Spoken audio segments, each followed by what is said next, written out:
Pemotongan anggaran yang besar-besaran ini, yang sampai 300-an triliun ini, kan akan diinvestasikan di Danantara untuk mengelola dananya. Nah ini banyak orang khawatir nih, takutnya ini kan satu juga masih baru, kedua juga takutnya menjadi lahan basah untuk melakukan ya indikasi korupsi misalnya ya. Kalau menurut Bapak, kira-kira pandangan Bapak gimana? Yang kita harapkan adalah jangan sampai itu terjadi penyimpangan-penyimpangan seperti dalam kasus 1MDB di Malaysia Ya, atau di tempat negara-negara yang lain.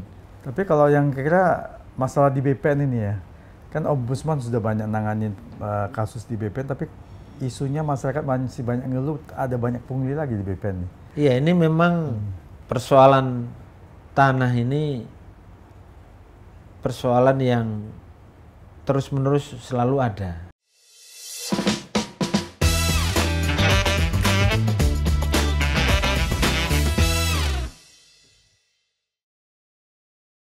Selamat datang di Share On, Edi Sharing Discussion bersama saya Edi Wijaya.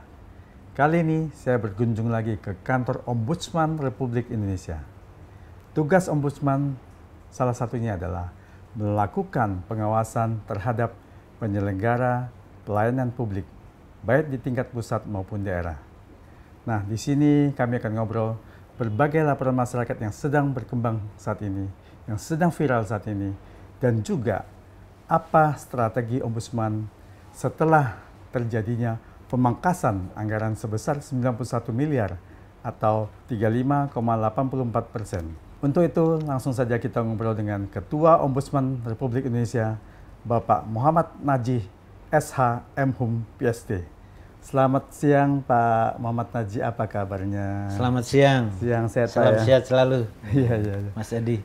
Ini saya dengar Bapak selain sibuk sebagai Ketua Ombudsman Republik Indonesia, juga Bapak ternyata hobi memasak ini. Ternyata masak kenapa ini yang kira-kira yang spesial dari Bapak?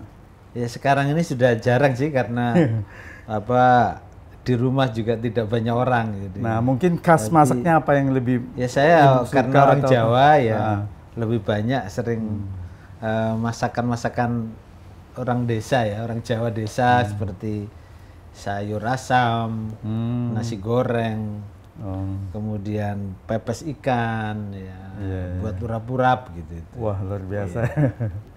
Ini memang satu kelebihan. Kalau yang paling sering ya buat itu.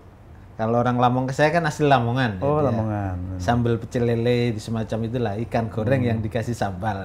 Oh iya luar biasa.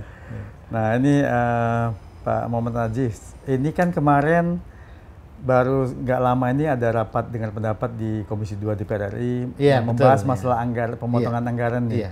Nah ini kira-kira gimana? Karena soalnya kan pemangkasnya cukup lumayan besar nih, hampir 36%. Awalnya kita 41%, kemudian mendapat rekonstruksi menjadi 36%. Jadi waktu di RDP DPR sudah saya sampaikan bahwa kita sebenarnya mendukung ya program efisiensi yang dilakukan oleh Presiden. Tetapi sewajarnya kalau efisiensi itu perlu mempertimbangkan, misalnya seperti lembaga-lembaga yang pagu kecil itu sepatutnya tidak dikenakan efisiensi yang besar. Gitu. Sedangkan yang kementerian atau lembaga yang pagu besar itu mungkin juga, jadi perlu ada keseimbangan berdasarkan pagu lembaga masing-masing gitu ya. Total anggaran Ombudsman itu 255. Kemudian kena efisiensi Pak itu 103 awalnya. Ya, kemudian dilakukan rekonstruksi menjadi 91 sehingga persentasenya sekitar 36%. Nah, ini dengan pemotongan begitu besar itu kan kebutuhan tetapnya seperti kebutuhan operasional, pegawai segala macam itu kan sudah sangat besar ya. Memang seluruh kementerian lembaga yang tidak kena efisiensi itu kan belanja pegawai. Satuan 01 itu tidak disentuh lah. Nah yang disentuh itu kan aspek operasional dan non operasional. Misalnya operasional itu seperti belanja barang, belanja modal, non operasional termasuk ya. Nah sayangnya Ombudsman ini tugas fungsi utamanya yaitu fungsi pengawasan penyelesaian laporan masyarakat dan pencegahan maladministrasi itu masuk kategori non operasional. Padahal itu operasional seharusnya. Iya. Kunjungan, pemeriksaan, jadi, investigasi. Betul. Karena investigasi kita, penyelesaian laporan kita itu masuk operasional dan non operasional lah gitu ya.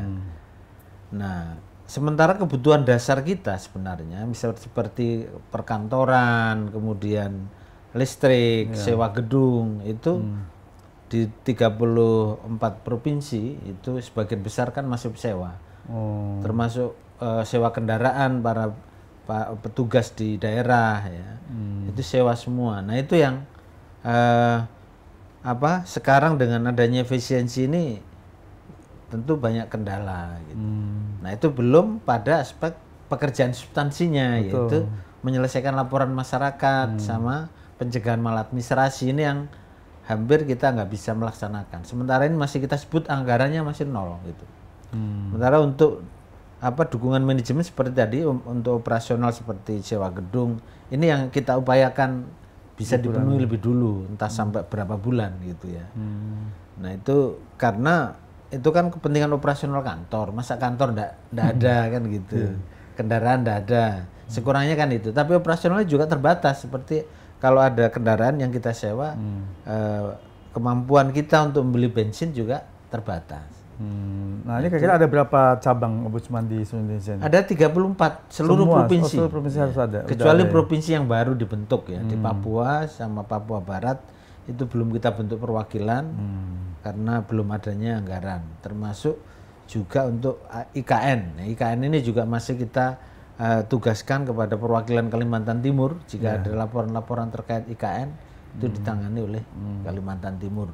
Demikian juga untuk Papua Pegunungan, Papua Selatan dan Papua Barat Daya itu masih ditangani oleh perwakilan asal yaitu Papua dan Papua Barat.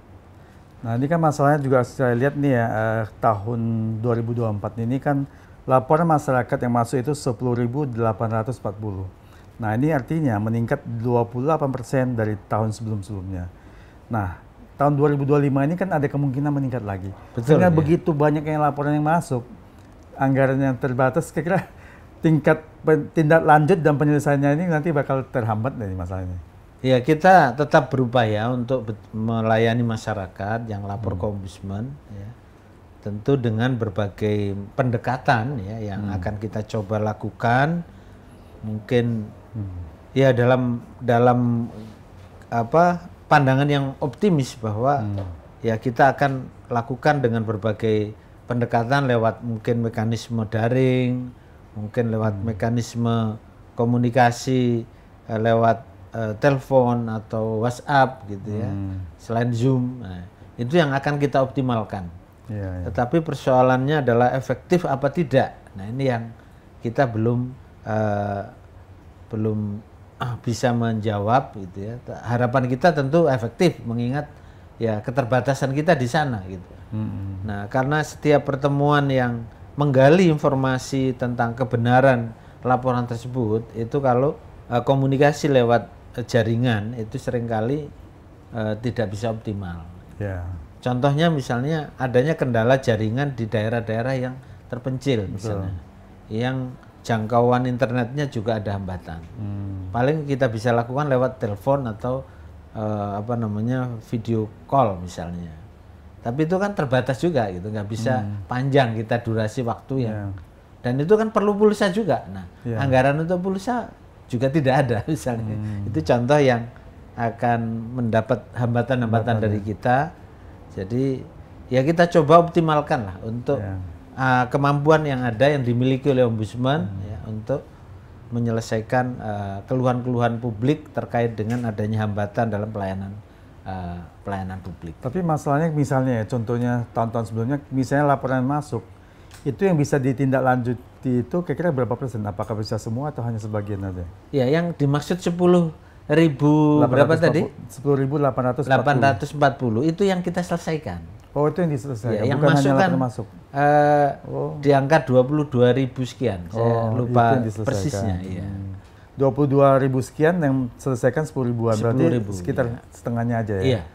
Nah, yang nggak selesai ini bisa Ya, ini diakumulasi masih, ke tahun-tahun masih berikutnya. dalam proses kita selesaikan gitu. Karena kan misalnya begini, laporan-laporan yang masuk di bulan November, Desember kan tidak mungkin selesai di tahun 2024. Pasti kan berjalan ke tahun 2025. Nah, itu yang kita coba optimalisasikan karena sudah pernah komunikasi kan dengan para pihaknya. Nah, yang laporan yang baru ini memang kita perlu mencari cara-cara baru, pendekatan baru yang sesuai dengan batas kemampuan kita gitu. Tapi di Ombudsman sempat terjadi nggak yang dikhawatirkan masyarakat sekarang kan dipulangkan, dirumahkan atau bahkan diberhentikan yang Itu yang kita punya komitmen atau agar kontrak gitu. iya, tenaga-tenaga yang kami kontrak seperti yang outsourcing ya. Kita nggak punya honorer. Nggak ada ya. Tapi tenaga yang kita kontrak berdasar perjanjian terbatas gitu ya.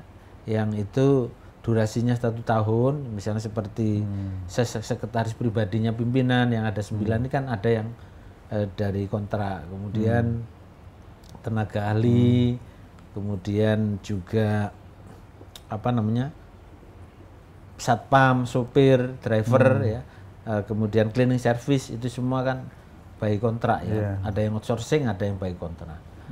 Nah, itu yang kita punya komitmen untuk tidak dilakukan PHK. Dengan daya upaya kita, entah dengan menyisir mana lagi, ya kita upayakan yang sudah kita lakukan perjanjian di bulan Januari itu tidak kita batalkan. Itu komitmen kami. Ya. Nah, ini kan pemotongan anggaran yang besar-besaran ini yang sampai 300-an triliun ini kan akan diinvestasikan di Danantara untuk mengelola dananya. Nah, ini banyak orang khawatir nih. Takutnya ini kan satu juga masih baru, kedua juga takutnya menjadi lahan basah untuk melakukan ya indikasi korupsi misalnya ya. Kalau menurut Bapak kira-kira pandangan Bapak gimana? Iya, mengenai kehadiran Danantara tentu kita menyambut baik apa yang menjadi harapan Presiden untuk melakukan konsolidasi modal gitu ya, dan untuk mengembangkan investasi. Ya. Itu satu ide gagasan yang baik. Tentu ini perlu ada kita akan melihat selama 1 tahun nanti ke depan seperti apa. Yang kita harapkan adalah jangan sampai itu terjadi penyimpangan-penyimpangan seperti dalam kasus 1MDB di Malaysia atau di tempat negara-negara yang lain. Nah, tentu saya percaya bahwa Presiden memiliki perencanaan yang baik oleh tim ekonominya agar masalah Danantara ini betul-betul melahirkan produktivitas yang baik sehingga bisa mendukung pertumbuhan ekonomi. Memang setiap keputusan yang baru selalu potensi ada kekhawatiran. Itu saya kira wajar ya. Karena memang itu sebagai institusi baru yang belum teruji lah istilahnya. Nah, tentu ini kita harapkan pemerintah atau Presiden tidak sembarangan gitu ya, termasuk menunjuk orang, memilih para staf yang akan mendukung gitu ya. Dan bagaimana membangun konsolidasi modal ini betul-betul ada kepastian bahwa modal yang dikonsolidasikan itu tidak menimbulkan dampak pada lembaga yang diambil. Misalnya kalau dari BUMN ya BUMN-nya tidak kemudian menjadi kecil, semakin merosot misalnya begitu, atau dividennya semakin berkurang. Nah, ini menurut saya perlu ada langkah-langkah mitigasi gitu ya yang diperlukan sehingga ide gagasan besar ini betul-betul bisa mendukung ekonomi kita. Bahkan Danantara ini nanti akan mengelola 10.000 lebih triliun ya untuk dana. Iya, bahkan hampir kalau saya baca itu di atas angka 15.000 triliun. Ya, kalau itu kan bukan angka yang kecil ya. Dalam konteks pengumpulan dana di negara kita, apalagi kalau sampai di angka 15.000 itu kan berarti 5 kali lipat APBN kita. APBN kita kan 3.000 triliun. Nah, kalau itu 14 atau 15.000 berarti kan 5 kali lipat. 5 kali lipat dari APBN kita. Ya, mudah-mudahan Danantara ini juga nanti bisa mendukung mengutamakan UMKM, koperasi sehingga bisa meningkatkan ekonomi masyarakat. Nah, itu yang memang perlu kita tunggu apa sih mekanisme apa konsolidasi modal setelah diinvestasikan itu kemudian hasilnya mau kemana? Apakah mendukung APBN sebagai pendapatan non pajak misalnya, atau mendukung program-program lain? Nah ini yang tentu saya kira tim ekonomi presiden harus menjelaskan ke publik, harus transparan. Betul. Jangan sampai karena nanti, ini menggunakan dana masyarakat. Ya. Apakah nanti Ombudsman akan melakukan pengawasan terhadap dana antara lain juga? Iya, saya kira semua terhadap penggunaan keuangan negara yang itu berkaitan dengan dampak pada pelayanan publik menjadi pengawasan Ombudsman. Nah ini kan Presiden baru mereshuffle Menteri Mendikti-Saintek ya. Ini yang diisukan sebelumnya juga kan banyak yang demo karyawannya karena mungkin arogansi atau dianggap tidak memecat karena semena-mena begitu ya. Nah ini kalau misalnya masih ada menteri yang arogan misalnya ya, kira-kira Ombudsman melihat pelayanan ini harusnya seperti apa harus dilakukan? Iya, saya kira ini penting menurut saya. Pertama, reshuffle itu memang hak prerogatif presiden ya untuk menilai, mengevaluasi komponen-komponen kementerian atau unsur pembantunya baik itu di kelembagaan maupun di kementerian yang dianggap belum mendukung tujuan-tujuan dari misi kepresidenannya. Mungkin juga termasuk keluhan-keluhan yang dilakukan secara internal di kelembagaannya misalnya. Namun informasi yang berkembang itu kan menarik gitu ya, bahwa ada mesti kita temukan mental birokrasi kita itu yang mental feodal gitu. Nah misalnya Ombudsman juga menemukan itu beberapa laporan masyarakat terkait dengan pelayanan publik yang terjadi maladministrasi itu karena adanya sikap yang tidak melayani para malah minta dilayani gitu. Jadi itu nggak jalan itu konsep yang digembar-gemborkan selama ini sudah hampir 5 tahun atau lebih ya periode Pak Jokowi tentang birokrasi kita harus berakhlak gitu. Berakhlak itu kan bersikap melayani, bernya itu. Nah, kemudian ada A-nya itu akuntabel. Selain itu ada juga yang lain harus partisipatif, komunikatif. Jadi berakhlak itu akronim dari yang cukup panjang yang menurut saya itu adalah nilai yang harus dijalankan oleh semua birokrat untuk bersikap melayani masyarakat. Pengaduan masyarakat terkait maladministrasi itu kan salah satunya yang sangat besar itu kan misalnya tidak sesuai prosedur. Itu kan bentuk dari pelayanan publik yang masih tidak berbasis kepada upaya-upaya untuk menjalankan fungsi asas-asas umum pemerintahan yang baik. Misalnya seperti akuntabilitas, kemudian transparan, partisipatif. Nah, itu menurut saya seharusnya ini yang menjadi kualitas penyelenggara layanan publik tuh. Baik itu di level top down paling tinggi sampai level paling rendah. Nah, ini termasuk salah satu pelayanan yang menjadi masalah kan yang di imigrasi Bandara Soekarno-Hatta. Iya. Yang melakukan pungli terhadap warga negara asing. Betul, misalnya contohnya adanya yang sampai ditarik dan dipecat ya dari imigrasi. Itu jelas ada maladministrasi di situ karena meminta imbalan, meminta pungutan atau mungkin tidak kompeten di situ ya. Jadi saya sangat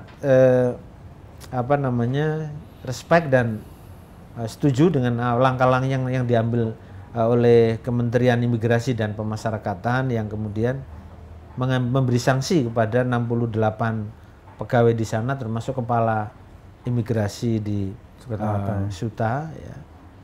Ini menggambarkan bahwa dan juga mengembalikan itu pungutan itu kurang lebih 32 juta. Jadi menurut saya ya ini sebuah temuan dan pengakuan berarti ya bahwa masih ada di antara para penyelenggara layanan publik yang mengambil jalan pintas. Jadi rekomendasi Ombudsman terhadap Menteri Imigrasi dan Pemasyarakatan apa nih supaya pelayanan nanti bisa lebih bagus lagi? Iya, kami keasistenan utama 1 ya, yang membidangi masalah keimigrasian ini sudah melakukan tinjauan langsung ke lapangan dan kemudian memberikan masukan tindakan korektif dan juga saran-saran kepada Kementerian Imigrasi dan Pemasyarakatan untuk ke depan bagaimana agar prosedur proses ini yang potensi ada pungutan itu kemudian menjadi bisa dihindarkan. Nah, itu salah satu yang sudah kita sampaikan kepada Kementerian setelah melihat langsung. Sudah tim yang ke sana sudah menyampaikan itu kepada Kementerian dan kita mendapat respon yang baik dari Kementerian Imigrasi dan Pemasyarakatan terkait masalah tersebut. Sehingga kedepannya kita harapkan tidak terulang ya. Karena ini kan gejala seperti ini kan terus berulang sebenarnya. Iya. Jadi memang pengawasan itu, terus yang kedua tentu pengawasan internal juga harus lebih baik lagi gitu. Karena munculnya gejala seperti ini kan mungkin juga karena lengah ya. Pengawasan internal juga lengah, tidak berjalan dengan baik. Faktanya apa ya? Karena melibatkan sejumlah pegawai yang jumlahnya puluhan tadi, 68 orang itu kan biasa. bukan sedikit. Ya, artinya bisa jadi ini sudah sebuah sikap ya yang mungkin ada pada 68 orang ini. Ya, mudah-mudahan jadi tidak begitu ya. Bukan oknum lagi ya. Bukan oknum lagi ini. Ini kan lucu, masa satu kantor. Iya. Itu kan hampir satu kantor kalau 68 orang itu. Nah, selain di imigrasi kira-kira ada temuan ombudsman nggak di mana sektor apa lagi yang mungkin banyak punglinya ini? Iya, yang kalau sekarang ini kita sudah banyak lakukan tinjauan lapangan yang sudah mulai baik ya, termasuk di lembaga pemasyarakatan.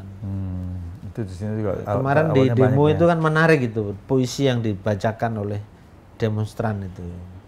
Misalnya yang dikritik kan polisi ini, membuat SIM bayar, membuat ini bayar, kena tilang bayar.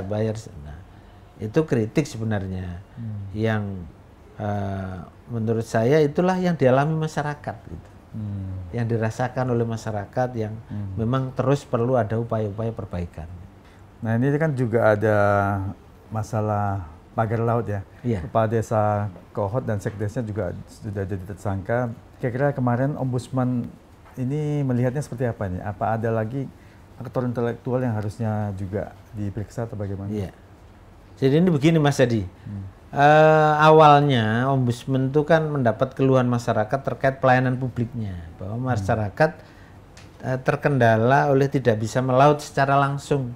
Setelah adanya pagar itu harus memutar yang jaraknya yang 30-an kilo itu, yang itu kemudian merugikan para nelayan karena dia harus menambah bahan bakar ya kan? Menambah waktu. Nah, kemudian akhirnya itu kan mengakibatkan penurunan pendapatan dari nelayan. Hitungan kami itu kan hampir di angka 24 miliar. Dari mana cara menghitungnya Ombudsman? Ya tadi bahwa nelayan ini jumlahnya kan kurang lebih 4.000 yang ada di kawasan itu, di 7 kecamatan itu. Nah, kemudian dia paling tidak kalau kita hitung pamannya dengan kemampuan penggunaan solar yang itu 3 liter saja, 3 liter atau katakanlah per orang dikenakan tidak usah 3 liter, 2 liter saja. 2 liter itu 1 liternya berapa sekarang solar itu? Kalau non subsidi sih 15.000 ya. Mereka pakai subsidi punya kali ya? Iya subsidi. Kalau subsidinya sekitar 6.000 ya. Nah sekitar 7.000. Berarti kan ada angka 15.000 atau 14.000. 15.000 kali jumlah nelayan 4.000 berapa? Nah kali setahun, umpamanya kali berapa hari itu? Tiap hari dihitung begitu. Nah ketemu angka kurang lebih 24 miliar itu. Nah, itu dari penggunaan solar saja, belum akibat yang lain. Nah masalahnya ini kan Kades Kohot ini melakukan pemalsuan identitas atau menggunakan KTP warga untuk membuat sertifikatnya. Itu Ombudsman melihatnya bagaimana? Iya, dari hasil investigasi Ombudsman yang dilakukan oleh tim perwakilan Banten. Memang di sana ada dugaan maladministrasi itu kuat. Bahkan sampai kepada kriminal gitu. Dan temuan kami dari laporan hasil investigasi kami, kita sudah koordinasikan dengan penegak hukum. Silakan, ini temuan kami bahwa ada indikasi terjadi maladministrasi dalam konteks perizinan pagar lautnya, termasuk juga mungkin aspek-aspek yang ada di dalamnya, termasuk ada penerbitan hak atas tanah yang diduga ada maladministrasi dan juga ada tindakan kriminal. Nah, yang tindakan kriminalnya kita serahkan pada penegak hukum untuk ditindaklanjuti. Sedangkan koordinasi yang kita lakukan adalah dengan Dinas Kelautan dan Perikanan Provinsi Banten dan juga Kabupaten Tangerang, ya, untuk mengambil langkah-langkah misalnya melakukan koordinasi untuk bisa dilakukan pembongkaran, dan kita menyambut baik apa yang sudah diambil langkah-langkah oleh pemerintah lewat pembongkaran atas bantuan nelayan, bantuan TNI, ya, untuk membongkar pagar laut itu. Dan ini para masyarakat nelayan sangat berterima kasih atas usaha yang sudah dilakukannya pencabutan pagar-pagar itu. Meskipun masih ada sisa, tapi itu tidak banyak, tinggal mungkin sekitar 1 kiloan. Nah, yang kedua selain koordinasi, kita juga memastikan kepada pihak terkait, terutama yang memegang otoritas pengelolaan kelautan di Provinsi Banten, yaitu Dinas tadi Kelautan dan Perikanan, untuk betul-betul melakukan pengawasan dan juga mengontrol agar tidak terulang lagi. Persoalannya sekali lagi, kelemahan kita itu kan di aspek pengawasan. Nah, pengawasan itu kan ada pengawasan internal. Pengawasan internal oleh pemerintah. Kalau ombudsman ini kan pengawas eksternal. Ya, dan juga masalah tanah ya. Ya. Ini kan juga banyak orang keluhkan masalah oknum di BPN yang selalu banyak melakukan itu termasuk nih, gimana? Betul. Jadi bukti pelayanan di ATR BPN yang masih belum membaik, ya, karena masih tingginya pengaduan masyarakat di bidang pertanahan. Pengaduan masyarakat ombudsman itu paling tinggi tiap tahun itu di bidang pertanahan. Dari kemarin tadi kasus 10.000 sekian tadi, itu yang tertinggi adalah bidang tanah. Itu hampir di angka 3.000. Itu kebanyakan sengketanya atau masalah apa ini? Kalau di kita itu bukan sengketa, karena kita nggak mengurusi sengketa tanah. Kita itu mengurusi aspek pelayanan publik di bidang pertanahan. Misalnya kayak pengurusan surat-surat tanah. Lama atau apa gitu ya? Yang banyak maladministrasi itu karena tadi penundaan berlarut, tidak memberi pelayanan, ya. Kemudian ada dugaan pungli dan sebagainya. Nah, kemudian itu terutama yang dilaporkan masyarakat itu di pemerintahan, di kantor-kantor ATR BPN di daerah. Jadi agregat yang terbesar tadi itu kumulasi dari seluruh laporan masyarakat di provinsi-provinsi itu. Itu yang paling tinggi memang isu pertanahan. Misalnya pengurusan surat, sertifikasi, kemudian ada orang ingin mengukur kembali batas tanah, ya, itu contoh-contoh. Nah, kalau masalah tanah ini kira-kira yang masalah Bekasi itu yang punya sertifikat hak milik, tapi digusur itu masuk ranah ombudsman nggak ya? Ombudsman sekali lagi perlu saya tegaskan itu lebih kepada pelayanan publiknya. Jadi yang masyarakat yang tidak terlayani oleh penyelenggara layanan, oleh pemerintah, misalnya oleh dinas, oleh kantor-kantor vertikal. Nah, terkait dengan sertifikasi tanah baik itu di kasus Bekasi ataupun di Tangerang, itu setelah terungkapnya kasus pagar laut, yaitu tadi temuan-temuan kami yang terkait ada dugaan kriminal itu kita sampaikan ke penegak hukum. Karena ombudsman tidak punya kewenangan sebagai penegak hukum gitu. Nah, dari sekian banyak laporan, ombudsman tentunya sudah mendapatkan hasilnya, misalnya rekomendasinya apa. Nah, dari rekomendasi dan hasil laporan yang ombudsman berikan kepada instansi terkait, kira-kira ditindaklanjuti mereka atau ditanggapi nggak ya kira-kira? Iya, tentu yang sangat kita apresiasi adalah bahwa dibongkarnya pagar laut, itu salah satu temuan kita yang kita rekomendasikan juga untuk dibongkar. Yang kedua adalah peningkatan pengawasan oleh dinas terkait, yaitu dinas Kelautan dan Perikanan, karena kalau sudah kalau merujuk kepada regulasi itu kan bahwa 12 mil wilayah laut itu kan memang ada pada pengawasan pemerintah atau negara. Nah, kalau di daerah tentu kepanjangan tangan dari pengawasan itu oleh dinas terkait di daerah.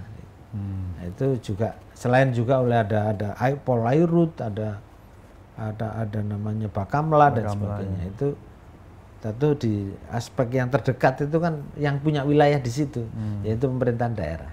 Tapi kalau yang kira masalah di BPN ini ya, kan Ombudsman sudah banyak nanganin kasus di BPN, tapi isunya masyarakat masih banyak ngeluh, ada banyak pungli lagi di BPN. Kira-kira Bapak melihatnya gimana? Iya, ini memang persoalan tanah ini persoalan yang terus-menerus selalu ada. Mengapa ya? Karena tanah itu salah satu aset yang terpenting bagi setiap orang. Ya. Yang kedua seringkali pada persoalan nilai ekonomi. Sebuah tanah kalau sudah punya nilai ekonomi itu pasti muncul konflik. Karena kadang masyarakat itu nggak akan ngurus gitu ya. Kalau belum ada kepentingan keperluannya apa sih, sejak dulu sawah saya ya ini. Tapi setelah ada mungkin kena proyek jalan tol atau apa, nah, baru kemudian dipikirkan ini belum disuratkan, belum. Nah itu kan mendorong masyarakat untuk kemudian apalagi kalau itu belum beres pewarisan misalnya. Mungkin minta dibantu beres, dipercepat, di situlah terjadi. Nah, sehingga di situ ada ya. Karena tadi peluang-peluang ekonomi yang kemudian membuat bagaimana bisa cepat ya.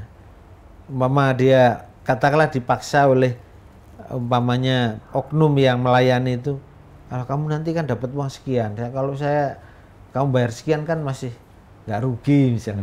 Dia akhirnya ada hitungan ekonominya gitu. Iya ya, supaya bisa cepat supaya itu menjadi hak saya.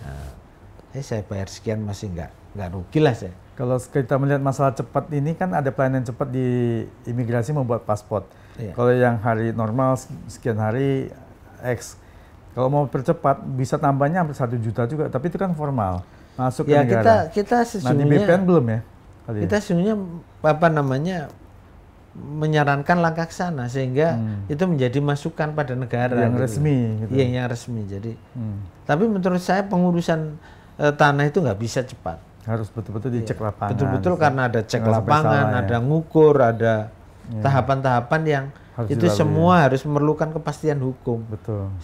Nah inilah yang seringkali dimanfaatkan tadi, saling memanfaatkan gitu. Apalagi ada istilah mafia tanah itu kan orang-orang yang mestinya tidak punya hak jadi punya hak.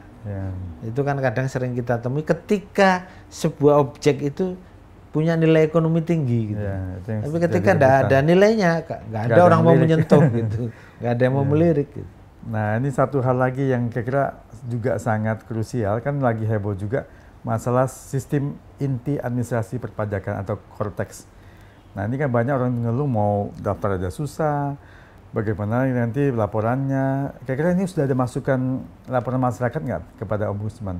Untuk Cortex mungkin ada ya, tapi saya belum bisa memastikan. Tapi tadi yang kita sejak awal sudah mendiskusikan, kadang sesuatu yang baru itu harus didukung oleh sistem yang baik gitu loh, yang optimal, tidak hanya sekedar launching program, tetapi tidak didukung oleh sistem dan ahli yang siap gitu. Apalagi aplikasinya masih banyak masalah. Jadi keluhan ini kan sudah lama, hampir mungkin sudah 1 bulan ini, tapi belum ada penyelesaian. Kapan hari itu saya ke kantor pajak di sebuah daerah. Ya. Cortex ini jadi keluhan, Pak kami selalu kalau kontak ke pusat menyampaikan masih down, tapi enggak. Nah justru inilah yang seringkali juga Ombudsman sudah sampaikan kepada Menteri Komdiji misalnya atau dulu Kominfo bahwa program digitalisasi pelayanan publik itu bagus, tapi harus didukung oleh sistem, terutama oleh dukungan seperti fasilitasnya. Misalnya bandwidth yang harus dipenuhi itu berapa untuk bisa itu semua lancar, supaya tidak lagi terjadi down misalnya. Kalau terjadi apa namanya down itu mitigasinya seperti apa? Ya. Masa negara sebesar ini kita ini selalu hambatan yang kita temukan tuh kalau yang pelayanan digital atau pelayanan online itu kan internetnya masih down, masih mati, sistemnya ngadat. Nah itu kan gambarkan bahwa nggak siap ya. Nggak siap. Gitu. Nah, berapa sih kemampuan negara ini membeli bandwidth? Apalagi anggarannya kan luar biasa, berapa triliun, berapa tera, misalnya, berapa ribu tera atau miliar tera misalnya, yang bisa dimiliki oleh Indonesia ini supaya semua lancar gitu. Kalau semua serba digital kan, ya itu yang harus dimiliki oleh Indonesia, atau harus punya satelit sendiri misalnya. Nah itu harus jelas sehingga kita nggak menolak layanan digital, tapi sudah disiap nggak perangkatnya ini untuk mendukung. Itu yang pertama. Yang kedua, ahlinya. Setiap unit harus punya titik-titik orang yang kompeten. Ketika ada masalah itu dia bertanggung jawab untuk memulihkan, cepat memulihkan kalau terjadi take down atau terjadi hambatan. Kita yakin bahwa orang Indonesia banyak punya kemampuan itu gitu. Tapi ini kan harus jelas job description-nya. Belum lagi faktor masyarakat sendiri yang mungkin di daerah tertentu yang belum paham tentang penggunaan. Itu faktor ketiga ya selain. Nah ini yang saya kadang merasa risih itu kan begini. Ya ini programnya bagus tapi selalu kita belum didukung oleh kemampuan kapasitas instrumen yang mendukung. Misalnya tadi kayak bandwidth atau apa namanya itu ya, kapasitas untuk apa namanya storage-nya yang menyimpan data. Apalagi banyak yang daftar sekaligus dia nggak sanggup terima. Iya. Hang, kan seringkali kan kalau sudah data itu barengan itu terus hang. Iya. Nah, berarti ini kan kita belum siap. Belum siap. Kalau kita lihat kan Ombudsman banyak menghasilkan rekomendasi. Perlu nggak Ombudsman mungkin pengen mendapatkan kewenangan yang lebih tinggi melalui undang-undang? Ya, pertama sebenarnya kalau dari 10.000 laporan tadi itu tindakan korektifnya itu kecenderungan dilaksanakan oleh. Jadi Ombudsman itu tindakan korektif yang awal diterbitkan. Pak ini harus diperbaiki, ini diperubah ini. Nah itu kecenderungan dilaksanakan. Nah kalau sampai bandel tidak melaksanakan, itu kan kita kemudian terbitkan rekomendasi. Dari rekomendasi itu lahir kalau tindakan korektif tidak dilaksanakan. Dan itu relatif jumlahnya sangat sedikit sebenarnya. Dalam 1 tahun itu kita menerbitkan rekomendasi untuk 2024 kemarin itu udah sampai 5 tindakan korektif itu korektifnya. Tindakan korektif dulu. Nah, kemudian termasuk saran-saran perbaikan itu banyak dipenuhi oleh para penyelenggara layanan, tetapi ada budaya masyarakat birokrasi kita itu kalau dinyatakan maladministrasi oleh Ombudsman itu dia seolah-olah tidak mau gitu. Nggak terima ya. Nggak terima. Ini itu yang kadang-kala menjadi hambatan di dalam pelaksanaan tindakan korektif. Bahwa kami sudah melakukan sesuai prosedur. Padahal setelah kita telaah, kita tunjukkan ada prosedur yang nggak diikuti. Nah itu yang disebut kita itu tadi, maladministrasi. Nah itu yang kita supaya ini ditinjau kembali, diperbaiki lagi. Nah itu kecenderungan banyak yang dipatuhi, baik itu di daerah maupun di pusat. Nah ada nggak kira-kira keinginan Ombudsman mungkin ada hal lagi yang perlu kewenangan yang lebih gitu? Iya tentu di bidang apa kira-kira? Yang kita harapkan itu begini, supaya tadi kan ada kendala tadi sebagian tindakan korektif itu tidak dipenuhi atau tidak dipatuhi oleh penyelenggara layanan karena dianggap tidak punya dampak. Apa sih kalau saya nggak mematuhi pun nggak ada apa-apa. Kalau saya mematuhi kan berarti layanan saya semakin baik gitu aja. Tapi ribetnya apa itu? Nggak ada punishment juga kalau saya nggak ada. Yang menjadi harapan kita itu kan penguatan bagaimana agar apa implikasi hukum ketika tindakan korektif ataupun rekomendasi Ombudsman itu tidak dilaksanakan. Nah, misalnya apa namanya, sementara ini yang sudah ada itu kan misalnya di dalam undang-undang pemerintahan daerah di pasal 351 huruf berapa itu, jadi kalau kepala daerah tidak melaksanakan rekomendasi ombudsman, maka Kementerian Dalam Negeri bisa memberi sanksi, pembinaan misalnya.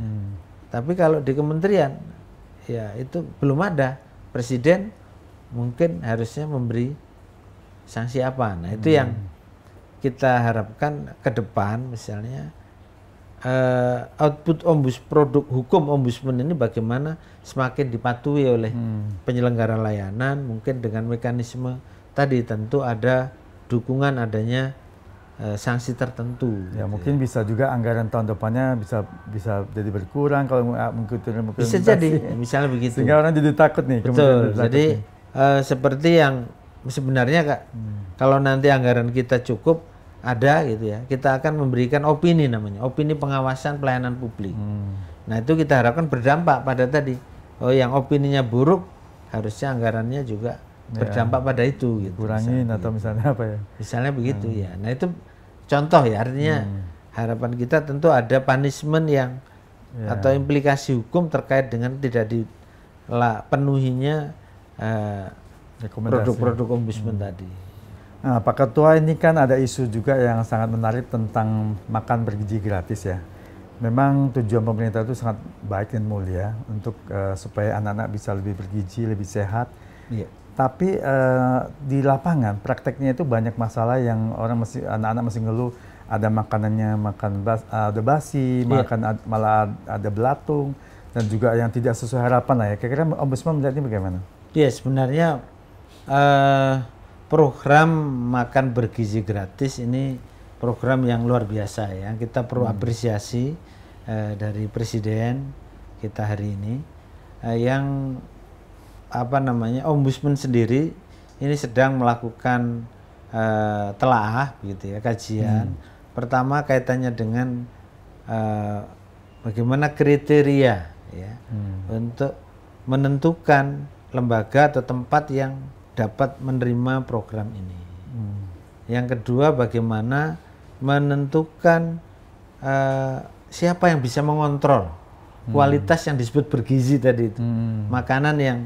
Nah, kemudian Badan Gizi Nasional itu bermitra dengan siapa?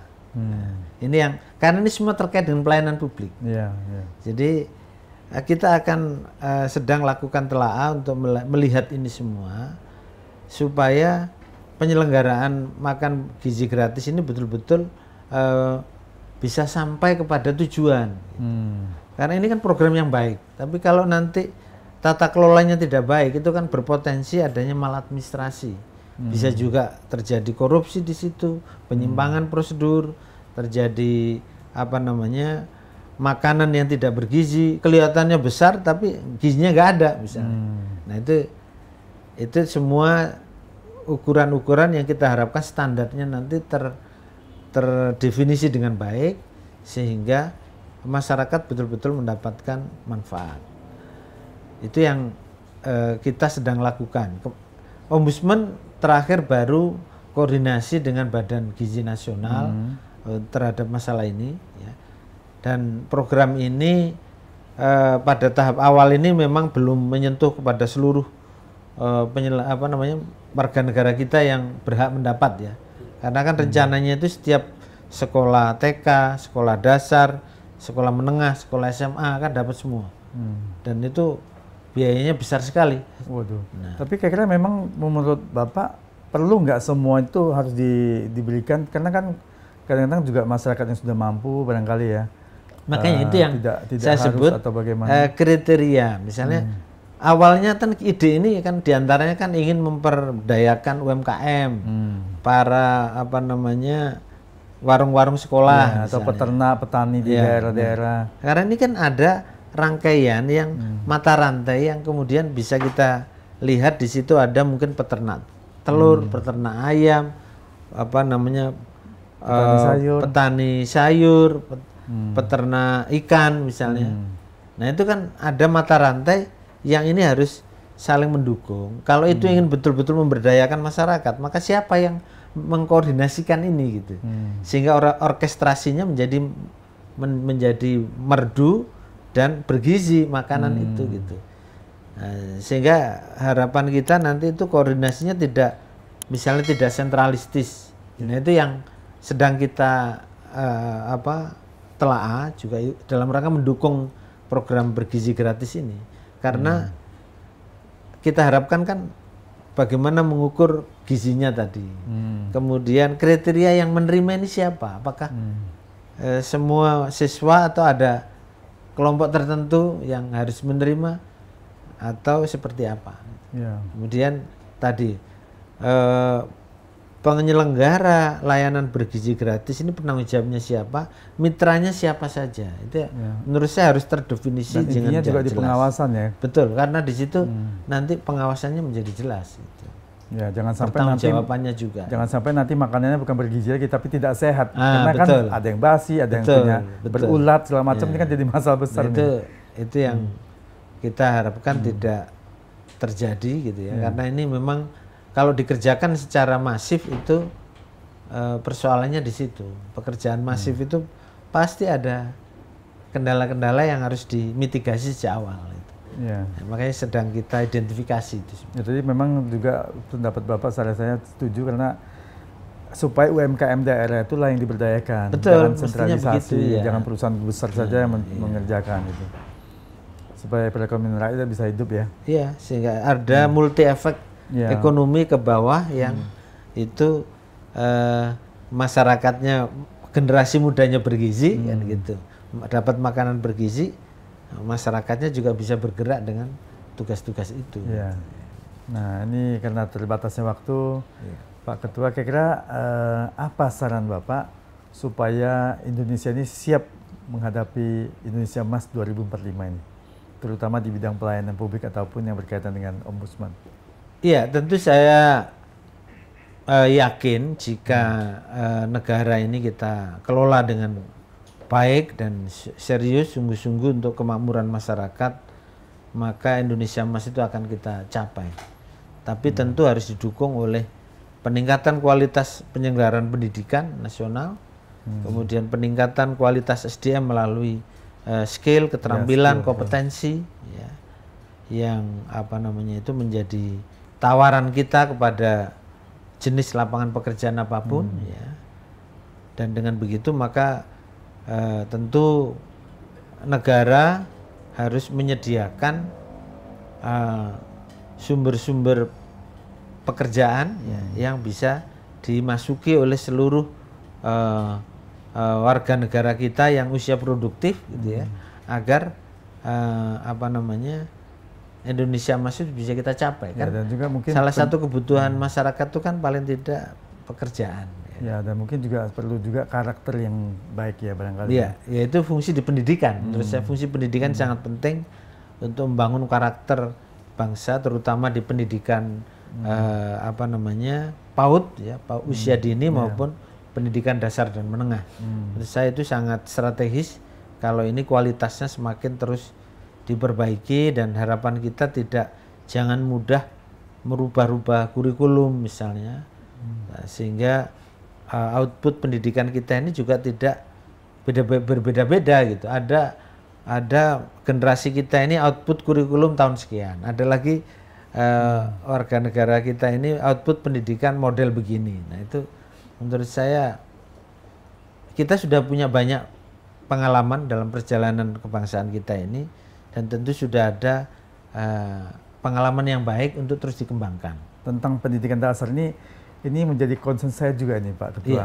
Kenapa? Karena saya juga melihat langsung pendidikan dasar kita ini masih jauh dari standar ya.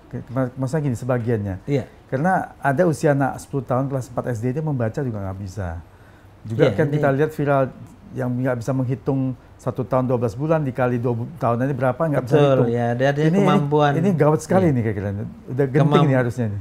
Kemampuan pendidikan kita terutama dasar dan menengah ini belum rata. Artinya seperti misalnya terutama di daerah-daerah yang di luar Pulau Jawa seperti di daerah timur misalnya, itu masih penyelenggaraan pendidikannya mungkin masih juga perlu terus diperbaiki gitu. karena persoalan guru misalnya, kurangnya guru, tidak ada guru yang, nah ini mungkin perlu dipikirkan gitu ya, bahwa bagaimana guru supaya guru itu mau ngajar di tempat yang terpencil. Umpama ya model perjanjian khusus misalnya. Kalau ada guru-guru yang berkualitas mau ngajar di daerah-daerah terpencil atau 3T misalnya, itu kompensasinya harusnya lebih besar gitu. Beri jaminan misalnya penghasilannya yang memadai, kemudian tempat tinggalnya juga representatif, jaminan keluarganya juga demikian. Nah, jadi kalau dia mendapat fasilitas yang baik, insya Allah mereka kerjanya juga aman. Gitu. Cuma Pak Ketua masalahnya gini, yang saya alamin langsung itu, yang tadi umur 10 tahun kelas 4 nggak bisa membaca nama saya, itu adanya di Jakarta Utara, di Pademangan. Ya, itu kan aneh, padahal di tempat malah yang paling dekat ya dengan kekuasaan. Gitu iya, makanya saya juga sampai kaget. Makanya ini concern saya juga sebagai masyarakat dan juga mungkin saya minta bantuan dari Ombudsman supaya gimana ini supaya bisa terjadi pelayanan guru yang lebih baik lagi. Saya kira ini penting, Mas Edi ya, untuk terus dikomunikasikan dengan dinas pendidikan terdekat. Misalnya mungkin kota administrasi Jakarta Utara ya, untuk melihat ini jangan sampai kenapa ini di pusat pemerintahan yang dekat dengan kekuasaan malah masih tertinggal gitu. Ini ada apa gitu? Apakah tingkat partisipasi masyarakat untuk mengikuti pendidikan yang rendah atau tidak ada tenaga? Gurunya barangkali tidak gitu perhatian. Artinya kemampuan kompetensi gurunya ya, bisa juga atau sebenarnya siswa ini perlu perhatian khusus. Bisa jangan-jangan dia masuk kategori orang-orang yang punya kebutuhan khusus, misalnya ada keterbelakangan mental atau cacat dan sebagainya. Kemarin yang saya wawancara itu enggak normal. Berarti dia mungkin tidak warga yang tidak punya peluang untuk masuk ke lembaga pendidikan. Misalnya yang pernah kita tahu itu kan anak-anak pemulung yang di kawasan Bantar Gebang misalnya. Ini anak yatim tapi sudah sekolah di salah satu sekolah dasar negeri di daerah sana. Berarti kan itu juga artinya mungkin dari sekolahnya bagaimana, gurunya bagaimana. Betul. Ya ini memang gaut sekali. Sistem pendidikan kita ini yang perlu juga kita cermati lagi ya. Kadang itu aneh gitu. Ada orang sekolah TK sudah diwajibkan bisa baca. Nah, itu kan aneh menurut saya. TK kan harus baca. Harusnya bermain dan bersosialisasi dulu ya. Bersosialisasi. Tapi di kita ini aneh, beberapa itu kalau nggak bisa baca malah nggak diterima. Loh kok aneh gitu. Berarti yang sekolah ini siapa? Orang tuanya atau anaknya? Jadi tugas sekolah itu kan mendidik supaya anak bisa membaca. Tapi ini aneh, mensyaratkan anak masuk itu sudah bisa baca loh. Jadi kan berarti yang memberi sekolah kan orang tuanya, bukan? Karena memang banyak juga masyarakat kita yang anaknya tidak mampu untuk masuk ke PAUD dulu, TK dulu kan nggak ada biaya. Ya betul, makanya itu kan, makanya sebenarnya kan nggak tepat gitu ya kalau membuat syarat tertentu untuk masuk pendidikan. Kalau ada tambahan-tambahan seperti misalnya kalau di dalam sekolah-sekolah Islam itu kan misalnya hafalan ayat pendek, mungkin itu ya anak kecil masih mungkin lah diajak hafalan, tapi kalau hafalan itu kan tidak harus membaca. Tapi kalau tadi misalnya harus bisa tahu angka-angka, huruf-huruf. Ya memang sekarang permainan anak-anak kecil itu kan sudah belajar warna, belajar huruf, belajar angka gitu. Ya semoga lah Pak ya kita bisa harapkan pendidikan kita nanti bisa lebih baik. Seharusnya pemerintah lebih concern terhadap hal ini. Betul, yang kita harapkan, kita dukung juga untuk memperhatikan terutama pendidikan dasar ini. Dan saya mendukung Kementerian Pendidikan Dasar Menengah kita sekarang sudah membuat program wajib belajar 13 tahun. 13 tahun ini berarti memundurkan, dulu PAUD tidak dihitung, sekarang PAUD TK dihitung, sehingga dengan 13 tahun itu sampai umur anak itu kelas SMA. Saya berharap pada masyarakat kalau ada keluhan-keluhan publik bisa lapor ke Ombudsman terdekat ya. Kalau di provinsi kami punya perwakilan di tingkat provinsi belum bisa menjangkau di tingkat kabupaten kota. Tapi bisa juga mengirim surat ke Ombudsman lewat email ya, pengaduan .ombudsman.go.id dan juga call center 137 atau masyarakat bisa membuka website Ombudsman ombudsman.go.id untuk melihat bagaimana mekanisme kalau mengadukan ke Ombudsman. Terima kasih Pak Ketua atas waktunya dan tempatnya yang luar biasa buat kami bisa ngobrol-ngobrol supaya bisa menjadi sharing buat masyarakat. Terima kasih juga atas kehadirannya ini di Ombudsman, mudah-mudahan juga memberikan dukungan kepada Ombudsman untuk bersosialisasi dikenal oleh masyarakat lebih luas.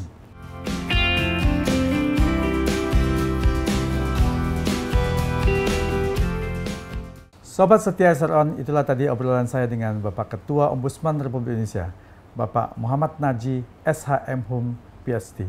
Semoga apa yang beliau sampaikan bisa menjadi koreksi semua institusi yang penyelenggara negara yang melakukan pelayanan publik bisa melayani lebih baik lagi kepada masyarakat. Nantikan obrolan berikutnya yang tetap menarik bersama narasumber yang wow dan amazing hanya di SRON, Edi Sharing Discussion, podcast yang kreatif, inovatif, dan informatif. Sampai jumpa.